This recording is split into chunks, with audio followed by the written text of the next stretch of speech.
দেখো, দেখতে পাচ্ছ তোমরা?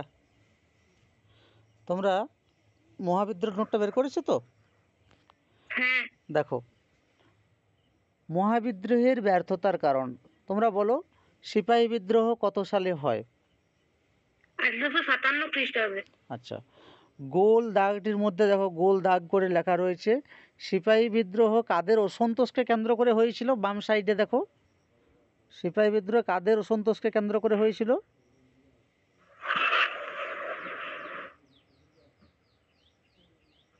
রাজন্যবর্গ জমিদার। কাদের অসন্তোষকে কেন্দ্র করে হয়েছিল? কেউ তো নেবানো, কেউ সবাই দেখতে পাচ্ছ, বাম সাইডে লেখা আছে সিপাহীদের অসন্তোষকে কেন্দ্র করে সিপাহী বিদ্রোহের সূচনা হয়েছিল 1857 সালে। পরবর্তীকালে সিপাহীদের সাথে কারা কারা যোগদান করেছিল, দেখে দেখে বলো। রাজন্যবর্গ জমিদার, তালুকদার, কৃষক আর সাধারণ মানুষ। ব্যাস। ফলে কি হয়, এই সিপাহী বিদ্রোহ মহাবিদ্রোহে পরিণত হয়। কত বছর সিপাহী বিদ্রোহ ছিল? 1.5 বছর। এই 1.5 বছরের মধ্যে কিন্তু আস্তে আস্তে করে নিস্তেজ হয়ে যায়। তাই সিপাহী বিদ্রোহের বেশ কিছু কারণও রয়েছে ব্যর্থ হওয়ার, তাই না?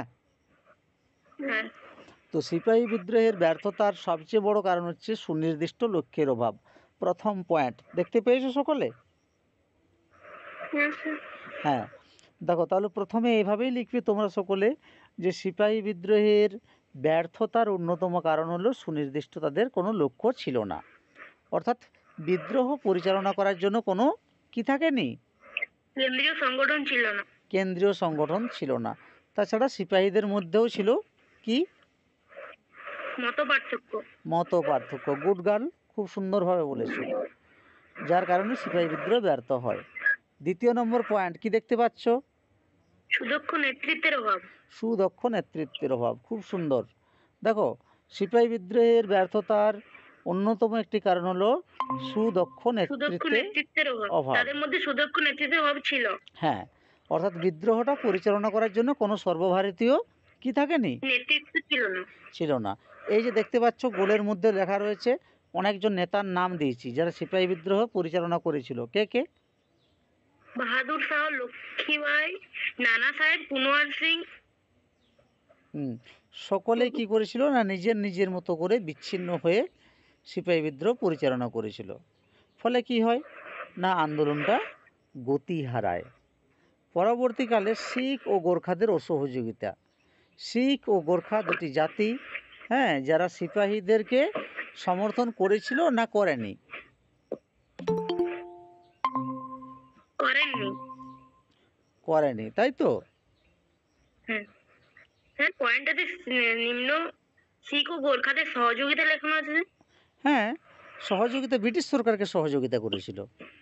তাই হ্যাঁ। কথাটা আমাকে ঘুরিয়ে বলতে হবে যে 1857 সালের সিপাহী বিদ্রোহে শিখ ও গোর্খাদের সিপাহীরা ব্রিটিশ সরকারের প্রতি সমর্থন জানিয়েছিল, তাই তো? গোলটা দেখতে পাচ্ছ? হ্যাঁ, হ্যাঁ। এবং বিদ্রোহ দমনে সরকারকে কি করেছিল? সরকারকে সমর্থন জানায়। সহযোগিতা করেছিল, সহযোগিতা জানিয়েছিল। এবারে তার পরের পয়েন্ট কি দেখতে পাচ্ছ তোমরা? শিক্ষিত শ্রেণীর অসহযোগিতা। হ্যাঁ, এভাবে লিখবে যে সিপাহী বিদ্রোহের ব্যর্থতার অন্যতম একটি কারণ হলো না শিক্ষিত শ্রেণীর অসহযোগিতা। সিপাহী বিদ্রোহে শিক্ষিত শ্রেণীর অসহযোগিতা। তাহলে তারা কেন অসহযোগিতা করেছে বা ব্রিটিশদেরকে কেনই বা সমর্থন করেছে? কারণ কি না, এই যে শিক্ষিত শ্রেণী রয়েছে তারা 1857 সালে সময় তারা চুপ ছিল, তারা কিন্তু কোনো পক্ষ অবলম্বন করেনি। কারণ কি, তারা ব্রিটিশ, এই সাউন্ড অফ করো, যখন বলার হয় তখন বলবে, সাউন্ড অফ করে রাখো সকলে। ব্রিটিশ আমলে বিভিন্ন কোম্পানির অফিস আদালতে তারা কাজ করত। তাহলে তাদের যদি অস্তিত্ব না থাকে ইংরেজদের, তাহলে কি হবে? যারা যে সমস্ত শিক্ষিত সম্প্রদায় ব্রিটিশ সরকারের অফিস আদালতে কর্মরত ছিল তারা তাদের চাকরি হারাবে এবং কর্মহীন হয়ে পড়বে। তাই কর্মহীন হয়ে পড়ার ভয়ে তারা কিন্তু কাদেরকে বাধ্য হয়ে সমর্থন করেছে বলো? ব্রিটিশ সরকারকে, এবং কি শিক্ষিত শ্রেণী মনে করেছিল যে ব্রিটিশ সরকার তাদের পক্ষে কিন্তু মঙ্গলজনক, ব্রিটিশ শাসন। হ্যাঁ, তারা এটাও ভেবেছিল যে ইংরেজ শাসন শেষ হলে কিন্তু পুনরায় আবার মুসলিম শাসন কিন্তু পুনঃপ্রতিষ্ঠিত হতে পারে, এটাও কিন্তু একটা তারা আশা করেছিল। সর্বশেষ পয়েন্ট কি লেখা আছে?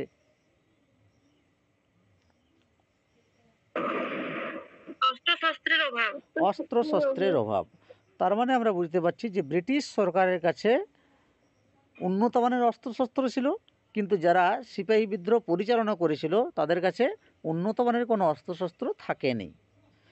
হ্যাঁ, ফলে ব্রিটিশ সরকারের উন্নত সামরিক অস্ত্রশস্ত্র এবং শক্তিশালী গোলন্দাজ বাহিনীর কাছে বাহিনীর তরবারি, তীরধনুক, গাদা বন্দুক এগুলো কিন্তু সিপাহীদের টিকতে পারেনি, তাই তো?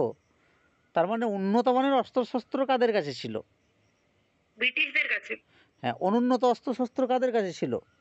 ভারতীয়দের কাছে। গুড। এছাড়াও রেলপথ, তারপরে কি রয়েছে বলো? রেলপথ আর কি রয়েছে দেখে বলো। টেলিগ্রাফ, জলপথের ব্যবহার। হ্যাঁ, এগুলোর প্রভৃতির ফলে কি হয়, সিপাহী বিদ্রোহে ব্রিটিশদের সাফল্যের পথটাকে প্রস্তুত করে, হ্যাঁ, প্রশস্ত করে। তার মানে এই সমস্ত কারণে সিপাহী বিদ্রোহ কি হয়ে গেছিল? ব্যর্থ হয়েছিল। তাহলে আমরা এভাবেই বলবো যে 1857 সালে সিপাহীদের অসন্তোষকে কেন্দ্র করে যে বিদ্রোহের সূচনা হয়েছিল তা সিপাহী বিদ্রোহ নামে পরিচিত। এই বিদ্রোহে পরবর্তীকালে দেশের রাজন্যবর্গ, জমিদার, তালুকদার, কৃষক, সাধারণ মানুষ সকলে স্বতঃস্ফূর্তভাবে যোগদান করে, ফলে এই বিদ্রোহ মহাবিদ্রোহের রূপ নেয় বা গণবিদ্রোহের রূপ নেয়। হ্যাঁ, কিন্তু মাত্র 1.5 বছরের মধ্যেই এই সিপাহী বিদ্রোহ ব্যর্থ হয়। তার বেশ কিছু কারণ রয়েছে। প্রথম কারণ সুনির্দিষ্ট লক্ষ্যের অভাব, বুঝিয়ে দিয়েছি। সুদক্ষ নেতৃত্বের অভাব, শিখ গোর্খাদের অসহযোগিতা, শিক্ষিত শ্রেণীর অসহযোগিতা, অস্ত্রশস্ত্রের অভাব। এই হচ্ছে তোমাদের পড়ার মূল বিষয়বস্তুটি ছিল।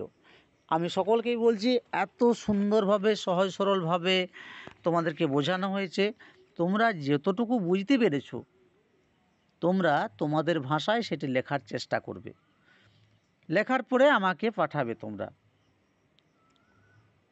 যে স্যার দেখুন ঠিকঠাক হয়েছে কি না। তাহলে জানবো যে তোমাদের একটা দায়িত্ববোধ রয়েছে। পড়াশোনা করতে গেলে হ্যাঁ, খুব পরিকল্পিতভাবে পড়াশোনা করতে হবে। এলোমেলো পড়াশোনা করলে কিন্তু নাম্বার পাওয়া যাবে না। টেক্সট বইটা খুঁটিয়ে পড়তে হবে। টেক্সট বই তোমাদের রয়েছে তো? হ্যাঁ, আছে। টেক্সট বই কোন লেখকের রয়েছে তোমাদের?